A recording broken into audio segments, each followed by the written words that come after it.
Hello friends, મુદ્રિકાસ કુકમાં સ્વાગત છે તમારું। આજે હું તમારી સાથે શેર કરીશ દાળ પલાળ્યા વગર કે આથો લાવ્યા વગર સુરતી ખમણની રેસીપી। જ્યારે તમને ખમણ ખાવાનું મન થાય અથવા તો અચાનક જ મહેમાન આવે તો તમે આ ખમણને ફટાફટ બનાવી શકો છો। સુરતના ખમણનો ટેસ્ટ કંઈક અનોખો જ છે અને આ રીતે તમે ખમણ બનાવશો તો મહેનત પણ ઓછી થશે અને સુરતી ખમણનો એકદમ સરસ ટેસ્ટ આવશે।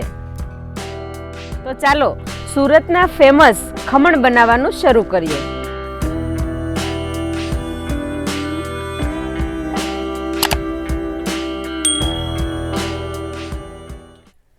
વાટેલી દાળના ખમણ બનાવવા માટે મેં અહીંયા ચણાનો કરકરો લોટ લીધો છે।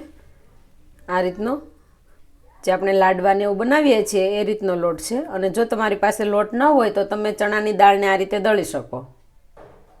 તો મેં અહીંયા ચણાનો લોટ 1 કપ લીધો છે અને વજનમાં 150 ગ્રામ છે। તો એક બાઉલની અંદર એડ કરીશું।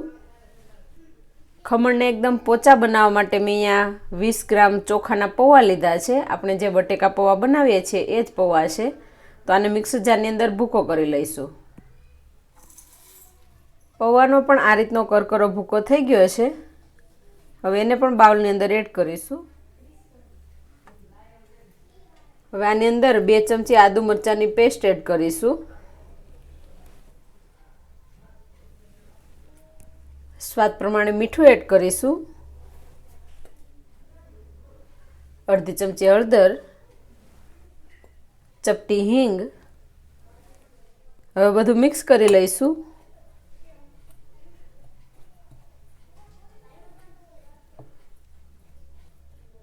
મિક્સ થઈ ગયું છે। હવે મેં અહીંયા ખાટી છાશ લીધી છે।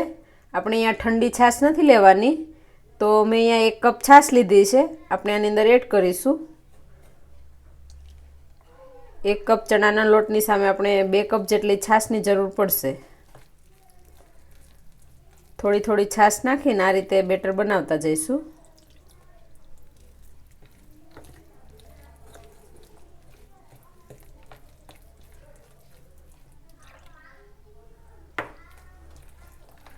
જો તમારી પાસે આ રીતની ખાટી છાશ ન હોય તો તમે 1 કપ દહીં અને 1 કપ ગરમ પાણીનો ઉપયોગ કરી શકો।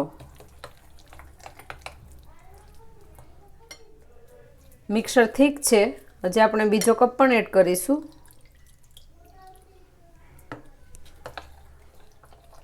મિક્સરને થોડું પાતળું કરીશું।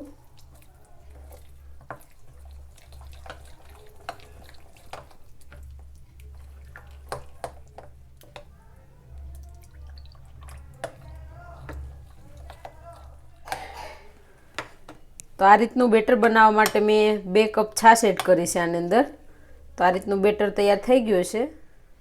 છાશ બરાબર મિક્સ થઈ ગઈ છે અને એકદમ સરસ આ રીતે ખમણ માટેનું બેટર તૈયાર થઈ ગયું છે। વધારે પાતળું નથી રાખવાનું, આ રીતનું।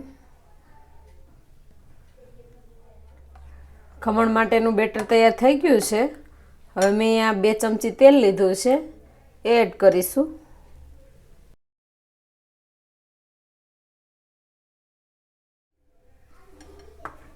તેલને મિક્સ કરી લઈશું। આ રીતે તેલ એડ કરવાથી ખમણ એકદમ પોચા બને છે અને અંદરથી સોફ્ટ થાય છે।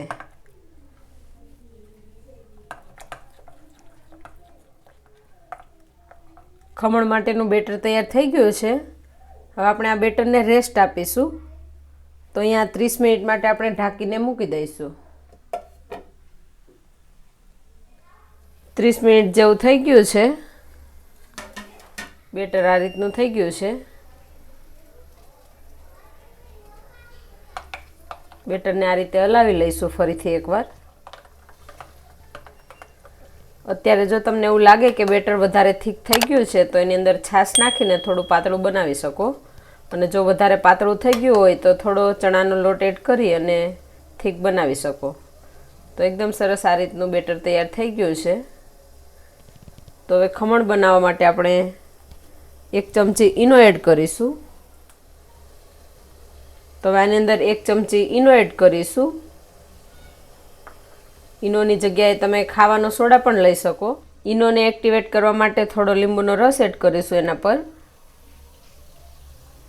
આપણે જ્યારે ખમણ બનાવવાનો હોય ત્યારે જ આપણે ઈનો એડ કરવાનો છે.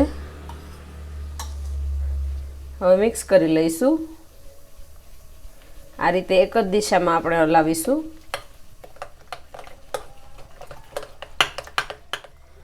હવે તરત જ આપણે ખમણ બનાવી લઈશું.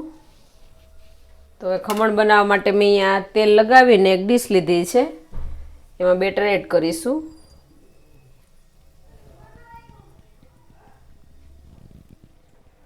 આ રીતે ડીશને હલાવી લઈશું. ખમણ મૂકવા માટે મેં પાણી પણ ગરમ મૂકી દીધેલું છે.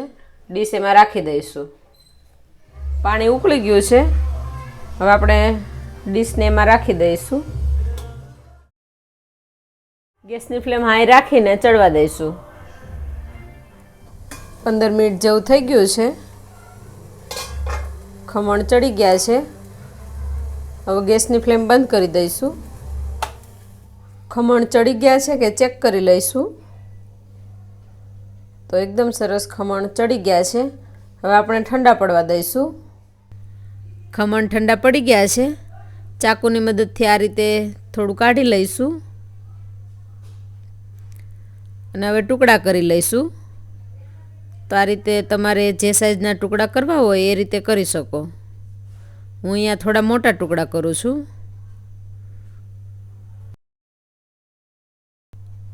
તો આ રીતના એકદમ સરસ ખમણ બનીને તૈયાર થઈ ગયા છે. હવે બધા ખમણને ડીશમાં કાઢી લઈશું. તો એકદમ સરસ ખમણ બનીને તૈયાર થઈ ગયા છે. આ રીતના એકદમ સોફ્ટ બન્યા છે અને જાળીદાર છે. તો આપણા સુરતી ખમણ એકદમ સરસ બનીને તૈયાર થઈ ગયા છે. હવે ખમણને વધારે ટેસ્ટી બનાવવા માટે એનો વઘાર કરીશું. તો વઘાર માટે 5 ચમચી તેલ ગરમ મૂક્યું છે. એની અંદર 1 ચમચી રાઈ એડ કરીશું. રાઈ ફૂટે એટલે 3 મરચાંના ટુકડા, મીઠા લીમડાના પાન અને અડધા ગ્લાસ જેટલું પાણી એડ કરીશું. પાણી ગરમ થાય એટલે 1 ચમચી ખાંડ એડ કરીશું અને મિક્સ કરી લઈશું. હવે પાણીને ઉકળવા દઈશું.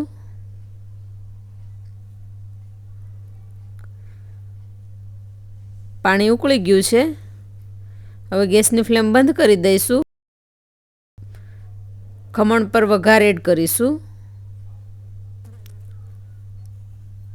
તો સુરતી ખમણ એકદમ સરસ બનીને તૈયાર થઈ ગયા છે. આ રીતે વઘાર એડ કરીને ઉપરથી ધાણા એડ કરીશું અને સર્વ કરીશું.